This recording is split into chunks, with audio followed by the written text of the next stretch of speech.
আজ থেকে তোর ছুটি।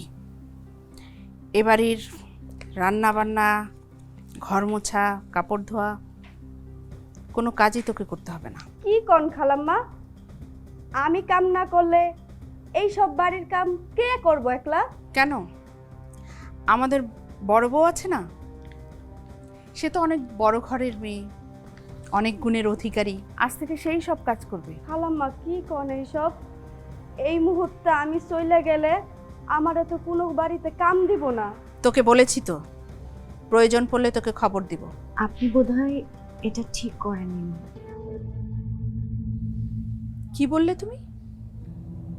তোমার সাহস তো কম নয়। শোনো মেয়ে, এটা তোমার বাবার রাজপ্রাসাদ নয় যে এখানে আঙুল নাড়ালেই দাসীবাদী হাজির হবে। আমার ছেলে তোমাকে বিয়ে করে এনেছে এবাড়ির কাজের জন্য, মহারানী হয়ে বসে থাকার জন্য নয়।